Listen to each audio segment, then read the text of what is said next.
એટલે મારે કઈક જોઈએ છે એવી વસ્તુનો ત્યાગ. અત્યારે તો આપણે શું જોઈએ? આપણે તો ભગવાન પાસે એટલું જ માગવાનું, તબિયત સારી રાખો, બહુ થઈ. મરવાનું તો છે, પણ જ્યાં સુધી જીવીએ ને ત્યાં સુધી તબિયત સારી રાખો, તમારી ભક્તિ કરી હતી.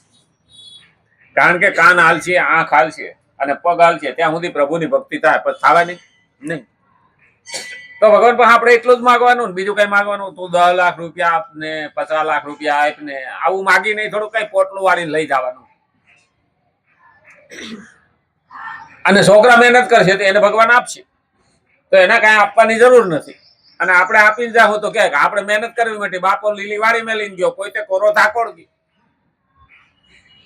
એટલે પહેલું યાદ રાખવાનું, અત્યારે આપણી પાસે આવો ચાન્સ છે કે આપણે કંઈ પણ માંગ્યા વિના ભગવાનની ભક્તિ કરીશું ને તો ભગવાન પણ રાજી થાય. મેં તને આ બોનસ રૂપે જિંદગી આપી છે. આપણી સાચી જિંદગી તો ખરેખર 58 વર્ષ સુધીની જવાબદારી, 58 વનમાં આપણે હતા.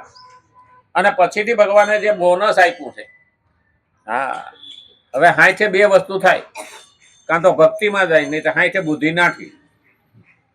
હા, એટલે પછી એનો કોઈ મેળ રહેતો નથી. અને 60 બગડ્યો એ પાછો સુધરે નહીં હો. હા, એ ધ્યાન રાખવાનું. એ 60 બગડ્યો એ સુધરે નહીં. 16 વર્ષે બગડ્યો ને એને સુધારી બોલો જાણી જોઈને બગડ્યો. એટલે ઘણી વખત આવું થતું હોય છે કે હવે એને સમજ છે નહીં. હા, સકામ ભાવ કાઢી નાખ્યો તો ભગવાનના સકામ ભાવ ત્યાગ કરવાથી ભગવાનના લાડકા બને. કારણ કે ભગવાનને એમ થઈ ગયું છે કે આ તો કઈ મારી પાસે લેવા આવ્યો નથી, અને છતાં મારી ભક્તિ કરે છે, મારી માથે ઋણ ચડાવે છે ને, તો આટલું હાલે કે ન હાલે? હા, આપણે કઈ પણ ન લઈ અને ભગવાન પાસે કશું જ ના માંગીએ તો ભગવાન પણ પૂછે, આપણી સલાહ લે. એટલે કઈ જોતું નથી ને હું તું મારી સેવા કરી. તો જેથી જાય ને તેથી ભગવાન સામે આમાં ઉભા રહીએ, પ્રભુ હું કઈ લેવાને થયું. હા, અભિમાનથી ઊંચું નહીં જોવાનું અને ગુનાહગાર થઈને નીચું નહીં જોવાનું. પ્રભુ મારે કઈ જોતું નથી, તારી પાસે આવ્યો તો તારા સામે જોઈને વાત કરું, આંખમાં આંખ પરોવીને વાત કરું. આ ભાગે કોણ? પોલીસ વાળો આવે ભાગે કોણ? ચોર હોય એ ભાગે, ગુનેગાર હોય ભાગે ને. આપણે કઈ ભાગવાની જરૂર કરી? મેં ભગવાન કોઈ ગુનો કર્યો નથી. અને મદદ કરવા કોણ જાય? જેને પ્રેમ છે, ભાવ છે, એ મદદ કરવા જાય. તો ભગવાન સામે ઉભા રહીએ ને ભગવાન કે બોલ શું કરું? નથી એક વખત માણા બનાવો, હા આટો મારી, તમારું થોડું કામ બાકી રહી ગયું છે, મારે કરવું. ભક્તિ કરવા માટે ભગવાન પાસે બીજી વખત મનુષ્ય અવતાર માંગવાનો. ભલે બાળકો થાય, પણ એમાં કીધું છે આગળના શ્લોકમાં, આગળના અધ્યાયમાં, બીજા અધ્યાયની અંદર કીધું હતું ભગવાને કે બાળકો પણ માગો ભગવાન પાસે એવું, પ્રભુ તારા કામમાં હું લાગી શકું ને, તારી ભક્તિ કરી શકું ને, એટલે મારે બાળકો જોઈએ છે, કારણ કે મારી જવાબદારી ઓછી થઈ જાય. તો બાળકો પણ પ્રભુની ભક્તિમાં યોગ્ય થયું કે ન થયું? પ્રભુ પૈસા જોઈએ છે, રૂપિયા જોઈએ છે, તારું કામ કરવું. ફક્ત અંદરનો આઉટલુક, વિચારસરણી, દ્રષ્ટિકોણ બદલવાનો. માણસ કે ને નજર, આંખ ન બદલી શકાય, આ આંખ બદલી શકાય, નજર ન બદલી શકાય. દ્રષ્ટિકોણ જેને કીધું ને, હા કે ફલાણાની દ્રષ્ટિ હારી નથી. દ્રષ્ટિ હારી નથી એટલે તો ચશ્મા પહેરો તો હારી થાય ને, એમ નહીં. દ્રષ્ટિના બે અર્થ છે. એક આંખ, દ્રષ્ટિ, અને દ્રષ્ટિકોણ, આઉટલુક, જે સામાવાળાને જોવા તરફનો હેતુ. કારણ કે દ્રષ્ટિકોણનો અર્થ કેવો છે? માણસની વિચારોની અંદર દ્રષ્ટિનો ભાવ છે. આંખ છે એ અરીસો છે આપણા અંદરનો. દ્રષ્ટિકોણ તો કરે કેવો? હવે આપણા સામે પત્ની આવે, બેન આવે, દીકરી આવે અને વહુ આવે, છે તો સ્ત્રી જ ને. ચારેય સ્ત્રીઓની અંદર દરેકમાં ભાવ જુદો. દીકરી આવી તો ભાવ જુદો, બેન આવી તો ભાવ જુદો, વહુ આવી તો જુદો, પત્ની આવી છે તો સ્ત્રી જ ને. આનું નામ દ્રષ્ટિકોણ. કયો દ્રષ્ટિકોણ આવવો જોઈએ? ખરેખર આમ જોવા જઈએ ને તો શાસ્ત્રે આપણને એક એક પોઈન્ટ સમજાવીને કીધું છે. તારી અંદરનો દ્રષ્ટિકોણ બદલાય એટલે હામાવાળા હારા લાગવાના છે, હારા પોઝિટિવ. હારું ક્યારે લાગે અને મારું ક્યારે લાગે? હારું લાગે ત્યાં સુધી તો હજી એટલો ભાવ નથી જાગતો, પણ મારું લાગે ને ત્યારે ભાવ વધારે જાય. મારું હારું તો છે, તો મારા ક્યારે લાગે? તો પેલા એ જ્ઞાનથી સમજવું પડે કે મારા ક્યારે લાગે. તો ભાઈ આને તો ભગવાને બનાવ્યા છે, આ તો ભગવાનના બાળકો છે, તો હું એનો જ થયો ને, ભગવાન મારું જ થયો ને. હું ભગવાનનો બાળક છું. મમે અંશ જીવ લોકે જીવભૂત સનાતન, મારો અંશ ભગવાન કે દરેકમાં છે. ભગવાને ભેદભાવ ક્યાં કર્યો?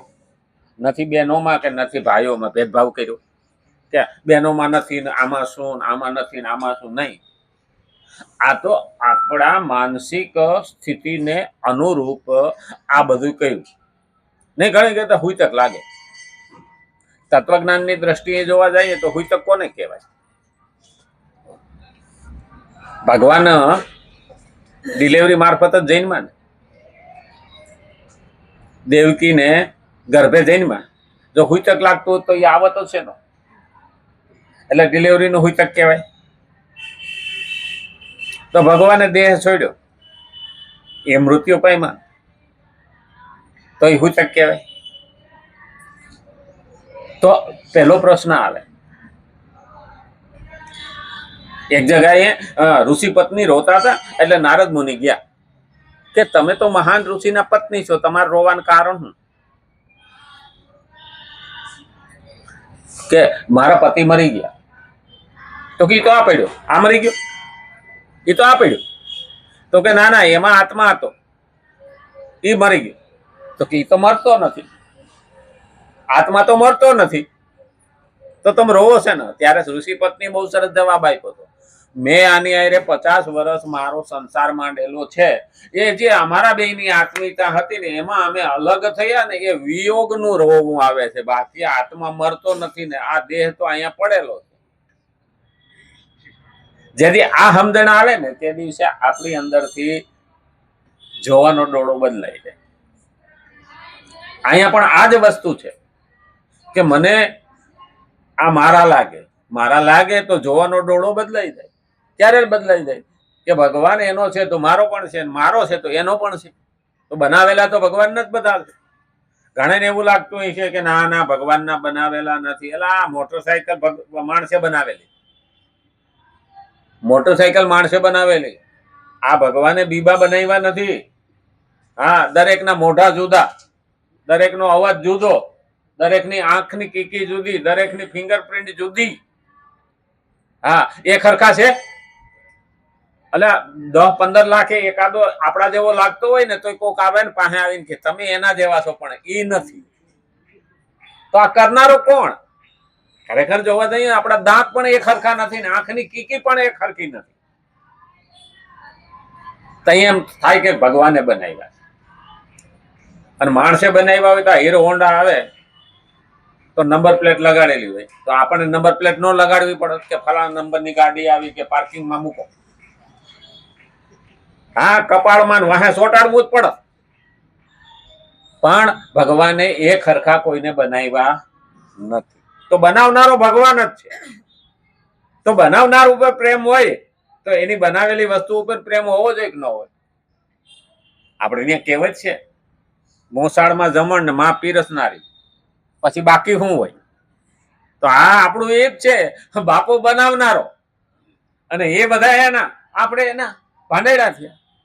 હા, જોકે ખરેખર માણસને મોહ લાગ્યા પછી બીજાને પારકો ગણવા માંડ્યો. નહીતર આપણે ત્યાં કૃષ્ણએ શું કીધું? વસુધૈવ કુટુંબકમ. વસુધા એટલે આખી પૃથ્વી રૂપે રહેવા વાળા દરેક અમે પરિવાર છીએ, એક સંતાન છે. આ કૃષ્ણનો જય ઘોષ હતો. પણ આપણે કૃષ્ણએ કહેલું સાંભળીએ છીએ પણ માનીએ છીએ ખરા? બસ નડે છે ત્યાં. કૃષ્ણનું તો બહુ વિશાળ કહીને ગયા છે, એટલે તેને પૂર્ણ પુરુષોત્તમ કીધા. અને એટલે જ અહીં કીધું છે સકામ ભાવનો ત્યાગ કરવાની પ્રેરણા આપવી જોઈએ. તત્વજ્ઞ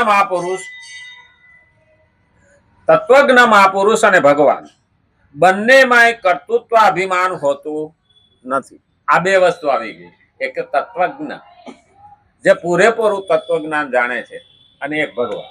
આ બેયમાં અભિમાન હોતું નથી. ખરેખર જે મહાપુરુષો થઈ ગયા, ઋષિઓ થઈ ગયા ને, એમાં અભિમાન નો, અને અભિમાન આવ્યું ને એ ઋષિ બન્યા નથી. કારણ કે ઋષિ મહાન તપસ્યા કર્યા પછી થવાય. એટલે તો એમાં 3 વિભાગ પાડ્યા: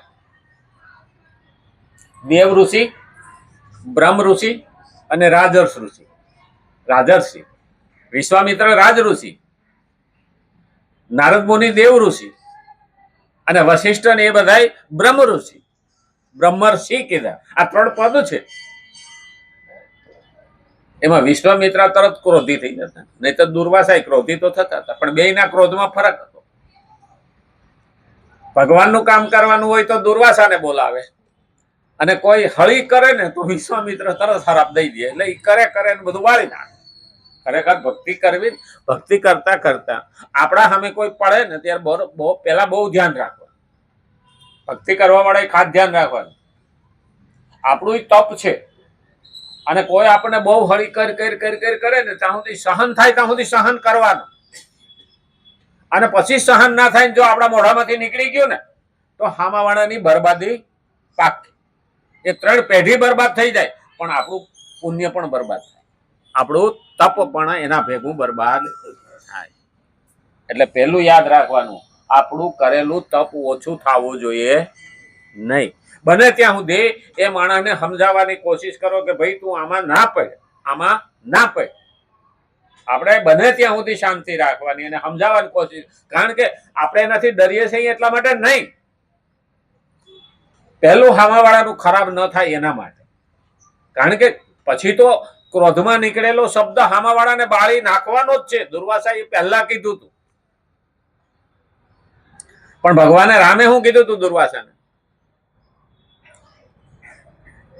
દુર્વાસા મુનિને ભગવાને અંતર્યામી થઈને કીધું કે હવે મારે જવાનો ટાઈમ થયો છે, તમે આવી જાઓ. તો દુર્વાસા અયોધ્યામાં આવ્યા, અને એ જ સમયે ભગવાનની કાળ સાથે મીટિંગ આવતી અંદર ગુપ્ત રીતે, અને દરવાજા ઉપર લક્ષ્મણને સેનાપતિ તરીકે ઉભા રાખ્યા હતા કે અહીંથી અંદર કોઈ આવવું જોઈએ નહીં, ખાનગી મીટિંગ આવે. અને દુર્વાસા આવ્યા કે મારે રામને મળવું છે. તો કે અત્યારે બાપજી બેસો, રાજની રીતે તમારી અમે સરાભરા કરીએ, વ્યવસ્થા કરીએ. રામ મીટિંગ માંથી આવે એટલે મારી પાસે ટાઈમ નથી. દુર્વાસાએ એવું કીધું, મારી પાસે ટાઈમ નથી, રામને બોલાય નહીં ત્યારે હું અયોધ્યાને બાળી દઈશ. હવે જો અંદર જાય લક્ષ્મણ બોલાવા તો લક્ષ્મણને મૃત્યુદંડની સજા, અને ન જાય તો અયોધ્યા આખી બાળી દે. કારણ દુર્વાસા તો ક્રોધી હતા. ત્યારે લક્ષ્મણે શું વિચાર કર્યો કે મારું મોત થાય તો વાંધો નહીં, પણ મારી અયોધ્યાની પ્રજાને કઈ થવું જોઈએ નહીં. એટલે એ અંદર જાય છે, અને હજી પગલું અંદર મૂકે ને ત્યાં સામે રામ અને કાળ એ બે હાલ્યા આવે છે. એની વાત તો પૂરી થઈ ગઈ હતી, ખાનગી વાત પૂરી થઈ ગઈ હતી. એટલે લક્ષ્મણે કીધું કે મેં જે આ સીમા બાંધી હતી ને એની અંદર પગ મૂક્યો છે આવવા અંદર, એટલે હું ગુનેગાર થયો. તો ભગવાન એવું કહે છે કે તે અમારી ખાનગી વાત સાંભળી નથી એટલે ગુનેગાર નથી. એટલે ઉપર એક અષ્ટ ઋષિ મંડળ હતું. લક્ષ્મણ એની પાસે ન્યાય મેળવવા જાય છે, એટલે અષ્ટ ઋષિ મંડળ, જેમાં ત્યારે આપણે સુપ્રીમ કોર્ટ કહીએ એવી રીતે અષ્ટ ઋષિ મંડળ હતું, એની પાસે જાય છે. એટલે લક્ષ્મણને એવું કહે છે કે તે વાત સાંભળી જ નથી તો તારો ગુનો ગણાય નહીં, તો અમે તને સજા આપી શકીએ નહીં. પછી લક્ષ્મણ એમ કહે છે કે નૈતિકતાની દ્રષ્ટિએ તમે બધા એમ માનો છો ગુનો કર્યો નથી, પણ મારાથી ગુનો તો થયો ને, કહીએ છે હદની અંદર તો હું ગયો ને સમય પહેલા, તો મારો ગુનો મારે સ્વીકારવો જોઈએ. આ લક્ષ્મણ કહે છે. લક્ષ્મણ જેવો સિદ્ધાંતવાદી કોઈ નહીં. જોકે હમણાં એક હરામખોરે ઇંગ્લિશમાં રામાયણ લખી સનાતનને બદનામ કરવા, રામ બોલે છે હનુમાન ચાલીસામાં આપણે નહીં બોલતા, તુમ મમ ભરત સમ પ્રિય ભાઈ.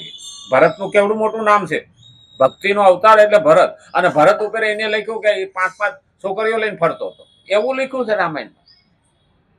ઇંગ્લિશમાં રામાયણ લખી છે. હવે એની માથે અટાણે કેસ કર્યો છે, પણ આવા હરામખોરો આપણા હિન્દુમાં છે.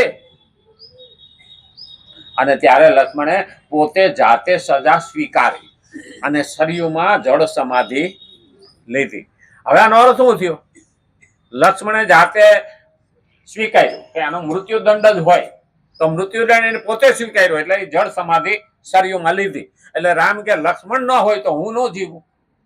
એટલે રામે પણ રાજા તરીકે જળ સમાધિ લીધી.